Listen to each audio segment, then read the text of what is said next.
ఇక ఆదిలాబాద్ జిల్లా నిరుద్యోగ జేఏసీ ఆందోళన వ్యక్తం చేస్తోంది. వెంటనే ఉద్యోగాలు భర్తీ చేయాలంటూ కూడా డిమాండ్ చేస్తోంది.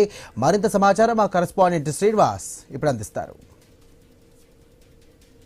తెలంగాణలో నిరుద్యోగుల ఆందోళనలు ఉవ్వెత్తున ఎగిసిపడుతున్నాయి. ఓవైపు కాంగ్రెస్ ప్రభుత్వం అధికారంలోకి వచ్చేటప్పుడు ఖచ్చితంగా తాము జాబ్ క్యాలెండర్ను ఏర్పాటు చేసి ఏటా 2 లక్షల ఉద్యోగాల కల్పన కల్పిస్తామని చెప్పినప్పుడు కూడా ఇప్పటి వరకు కాంగ్రెస్ ప్రభుత్వం అధికారంలోకి వచ్చి 3 ఏళ్లు దగ్గర పడుతున్నా జాబ్ నోటిఫికేషన్ వేసింది లేదు. పూర్తిగా నిరుద్యోగుల సంఖ్య పెరుగుతూ ఉండడంతో అయితే నిరుద్యోగుల ఆందోళనలు మళ్ళీ తెలంగాణలో ఉవ్వెత్తున ఎగిసిపడుతున్న పరిస్థితులు అయితే ఉన్నాయి. ఓవైపు సీఎం రేవంత్ రెడ్డి నిరుద్యోగులు పురుగుల మందు తాగి ఆత్మహత్య చేసుకోండి అని చేసినటువంటి వ్యాఖ్యలతో అయితే ప్రతిపక్షాలు సీఎం రేవంత్ రెడ్డిపై అయితే ఘాటు విమర్శలు అయితే చేస్తూ ఉన్న పరిస్థితులు అయితే ఉన్నాయి. మరోవైపు డిప్యూటీ సీఎం బట్టి ఇలాకాలోని మదిన నియోజకవర్గంలో ఒక నిరుద్యోగ యువకుడు ఆత్మహత్య యత్నానికి పాల్పడడం అయితే కలకలం అయితే రేపుతుంది. మరి కాంగ్రెస్ ప్రభుత్వం ఎన్నికల సందర్భంలో ఇచ్చిన వాగ్దానాలను నిలబెట్టుకుందా, కేవలం మాటలకు మాత్రమే పరిమితమైందా? అసలు కాంగ్రెస్ ప్రభుత్వం నిరుద్యోగులకు ఇచ్చినటువంటి హామీలు ఎంత మేర నెరవేరాయో మనతో మాట్లాడడానికి ఇటు విద్యార్థి సంఘానికి సంబంధించినటువంటి నాయకులు ఉన్నారు. వారిని కూడా అడిగి తెలుసు. సార్ చెప్పండి, ఎట్లా చూస్తారు సార్ కాంగ్రెస్ ప్రభుత్వం ఎన్నికల్లో ఇచ్చినటువంటి హామీలు పూర్తి స్థాయిలో నెరవేరాయా?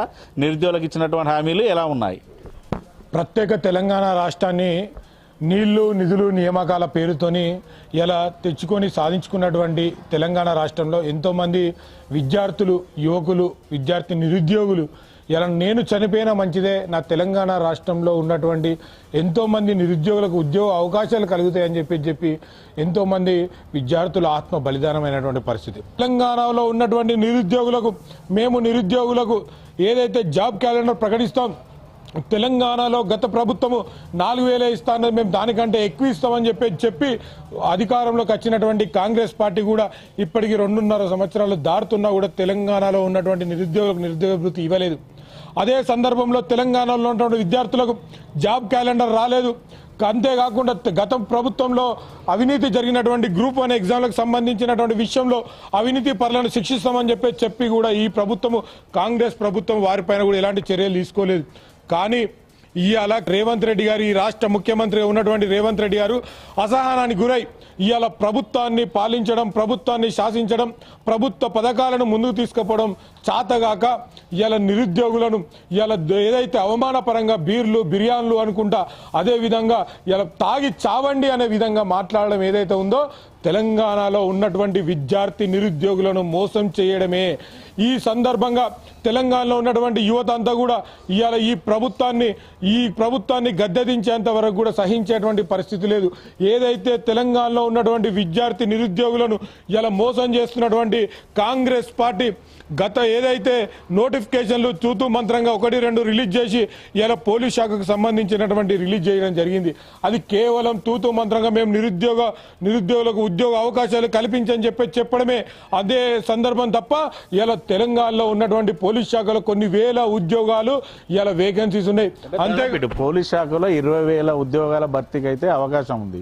కానీ ఇప్పటి వరకు రేవంత్ రెడ్డి సర్కార్ కేవలం 7,437 పోస్టులు మాత్రమే భర్తీ చేసింది. మిగతా పోస్టులను భర్తీ చేసింది లేదు. కనీసం నోటిఫికేషన్లు కూడా ఇచ్చిన దాఖలాలు లేవు. ఎట్లా చూస్తారు? ఇలా తెలంగాణ రాష్ట్రంలో ఉన్నటువంటి కాంగ్రెస్ పార్టీ కేవలం ఏదో మేము ఉద్యోగ నోటిఫికేషన్లు ఇచ్చినామని చెప్పుకోవడం కోసం మాత్రమే ఈ నోటిఫికేషన్ రిలీజ్ చేసింది. కానీ ఈ నోటిఫికేషన్లు వచ్చినాక కూడా ఎగ్జామ్లు అయ్యి ఏదైతే ఎంపిక అయ్యి వాళ్ళు ఉద్యోగాలకు పోయి ఆ ఉద్యోగంలో సంతకం పెట్టేంత వరకు కూడా నమ్మకం తక్కువ.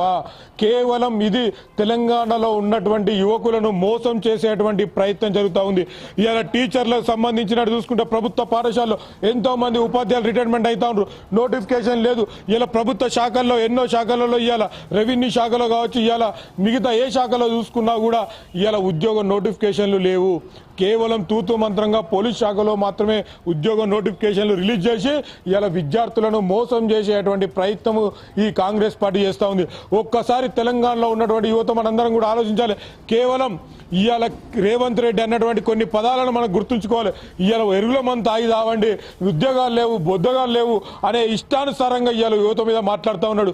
అంతేకాదు ఇవాళ యువతలో ఉన్నటువంటి రేపు తరాలకు భవిష్యత్తు కావాల్సినటువంటి ఎంతో మంది విద్యార్థులకు రావాల్సినటువంటి తెలంగాణ రాష్ట్రంలో 14 లక్షల మంది విద్యార్థులకు రావాల్సినటువంటి స్కాలర్షిప్ల విషయంలో కూడా ఈ రాష్ట్ర ప్రభుత్వం మోసం చేసేటువంటి ప్రయత్నం చేస్తుంది. దేశ నాయకులు విద్యార్థి సంఘ నాయకులు కూడా చెప్తున్నది అదే.